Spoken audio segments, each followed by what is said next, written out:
sa'yo, galing kay Papa. Paborito mo daw yan. Ang mga lalaki nga naman, kapag may nagawang kasalanan, dinadaan sa sorpresa. How are you? May kapalit na ba sa puso mo si Jerome? Boracay boylet ko. Remember him? Nag-reconnect kayo? Jowa mo na ba? Hindi pa. Puntahan mo. Baka mamaya kasi iniisip niya hindi ka seryoso. Ba't naman ganyan ka makatingin sa akin? Sabihin mo nga sa akin yung totoo. May ginawa kang kasalanan. Ang dami ko na kasi love ginagawa. Yun lang. Love, yun lang. Nasaan yung relo mo? Love, hindi ko mahanap eh. Na-misplace ko, nandyan lang yun. I'm sure Bernard's gonna love my surprise. Diba sabi mo may bago ka na? Yung nakilala mo sa Boracay? Mas namamahalin ka niya, susuportahan kita. Because I would really love to see that. Well, alam mo, parang may two options ka naman. Aminin mo, tanggal yung guilt sa dibdib mo. Sige, paano kung hindi ako umamin? Hindi malalaman ni Angela. Hindi siya masasaktan. Tsaka walang risk na masira yung relationship niyo. Chloe, wala ka bang napapansin kakaiba kay Bernard? Kasi lately parang may tinatago siya eh. Parang may hindi siya sinasabi sa akin. Katulad na lang nung sa relo. Kung hindi ko pa tinanong, hindi niya sasabihin na nawawala.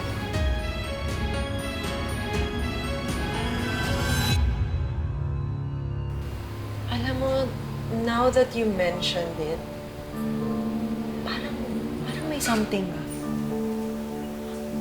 Talaga? Ano? Oy, kasi lately parang he's been avoiding me. Na nakakapagtaka kasi nung may problema kami ni Jerome, he was there to support me. Tapos ngayon ganun, ang weird, diba? So parang may tinatago nga siyang dark secret. Anong dark secret? I don't know. Baka may nagawang kasalanan or may mistress.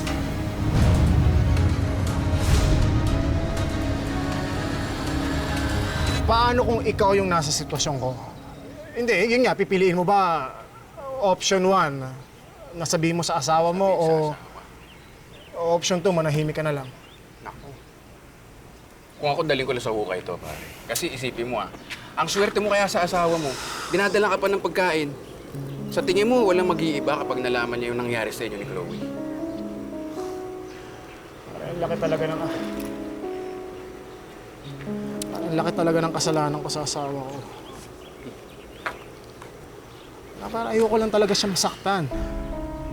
Ay, Ang daming sakripisyong binigay niya sa akin, tas ganun lang. pare, kung ayaw mo siya masaktan, edi alam mo na yung sagot sa dilema mo. Press 2. Siguro tatanggapin ko na lang na ganito. Siguro, parusa tong guilt na nararamdaman ko sa akin.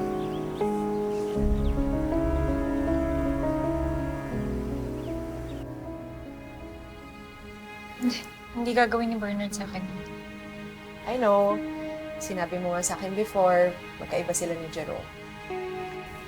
But I'm just saying, what if?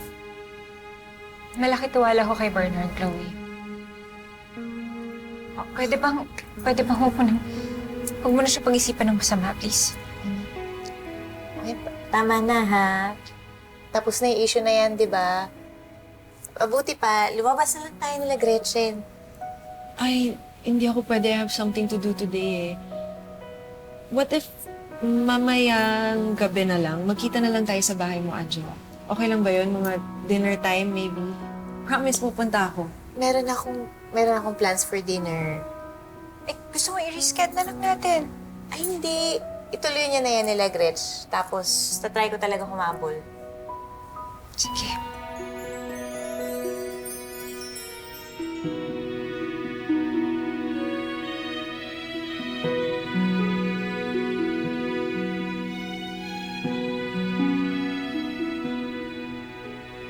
Hindi yung buwan na yan kailangan kapalan kasi load bearing yan eh. Okay, so dapat hanggang dito siya, abot hanggang dyan.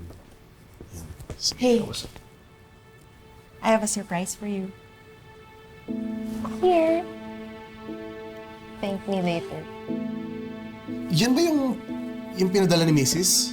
Ano pinadala? Yung pinadala ni Angela, yan yun, di ba? I hate you! Nakakainis ka. Ito naman, oh. Paano mo nalaman? Ang galing mo naman. Eh, padala na lang sa desk kung meron kong tinatapos. Salamat. Doon tayo sa may conference room. Yung parking lot, kailangan na ayusin yung dimensions. Uy, bes! Napaka-special naman ni Chloe. Pinagluluto mo pa. Naku, magsiselos na ako niyan, ha? Hayaan mo na. Minsan lang to eh. Baka mamaya magalit na naman yun. Ay, naku, hindi siya magagalit. Alam mo ko bakit matutuwa siya dahil may dala ako. O, hindi lang isa, dalawa pa yan.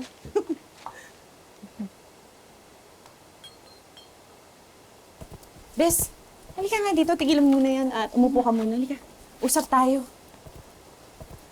Ano ba nangyayari? Bakit ba pinagdududahan mo si Bernard? Ewan ko, parang sama lang talaga yung kutob ko eh. Kinukutuban ka kasi? Una, maaga siya natapos sa meeting. Buti pa na maaga kung tinapos ang meeting namin kagabi. Bago pa mag 9 p.m., tapos na kami. Tapos, late na siya umuwi dito sa bahay. Tapos yung sinasabi niyang kasama niya pagkatapos ng meeting, si Matthew. Pauwi na kasi dapat ako, pero nakita ko yung batchmate ko nung high school. Sino? Si Matthew. Wala naman siyang Matthew na friend. Kaya feeling mo, ini-invento niya lang yun. Tapos ano pa? Tapos noon, parang naging extra sweet si Bernard. Ano yan? Para sa'yo, love. Thank you. Anong ginagawa mo? Love, pinagluluto ka ng dinner. Bakit mo ginagawa yan? Lahat ba kailangan may rason? Gusto lang kitang surpresahin. Surprise! Ewan ko ba, parang padala ko yata yung sinabi ni Mama na ganun daw yung mga lalaki kapag kami nagagawang kasalanan. I think may sagot ako dyan eh. Siguro yung Matthew, malay mo, hindi pa sila FB friends. O kaya naman wala siya talagang social media. Kasi may mga ganung tao naman, bestie pa. Eh, paano yung sinabi ni Mama? Tungkol sa mga lalaki. O ano yun? Diyos ko naman, bes. Kilala mo naman yung nanay mo. I'm sorry ha, pero alam ko nanay mo siya. Pero si tita di ba mapaghinala sa lahat ng tao? Yung asawa mo pa kaya. Bes, malay mo nagiging sweet lang talaga sa'yo si Bernard tapos pagdududahan mo pa. Kawawa naman yung tao. Sana nga, hindi totoo yung mga hinala ko. Bes, kasi naman hindi na ako mapakali. Simula nung nag-warning na naman ulit si Lola. Yung nakilala mo sa mga kanlaon? Oo. Hanggang sa panaginip ko, naririnig ko pa rin yung mga sinasabi niya. May ibang taong gustong sumira sa pamilya ninyo. Kung hindi mo imumulat ang mga mata mo, maaari pa rin mawala ang taong mahal mo. Gets ko naman na malaki na tulong sa'yo ni Lola. Pero bes, huwag mo naman sanang tanggalin yung tiwala mo kay Bernard. At saka isipin mo na lang, di ba? Warning lang yun. Warning yung binigay niya. Warning! Ibig sabihin, hindi pa nangyayari. Baka mamaya nag-worry ka tapos wala namang ganun mangyayari, di ba? Oo nga. Sana. Sana nga hindi totoo yung hulat warning na yan.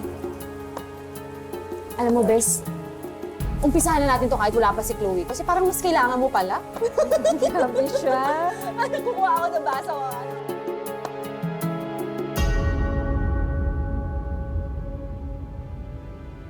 Nandun ka?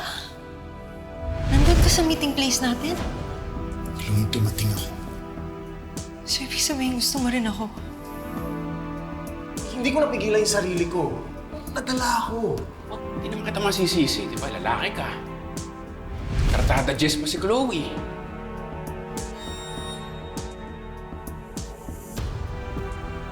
Bernard likes me. Wala lang kaming chance na mapag-isa.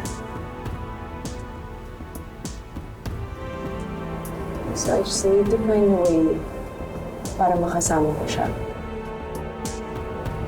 Ano?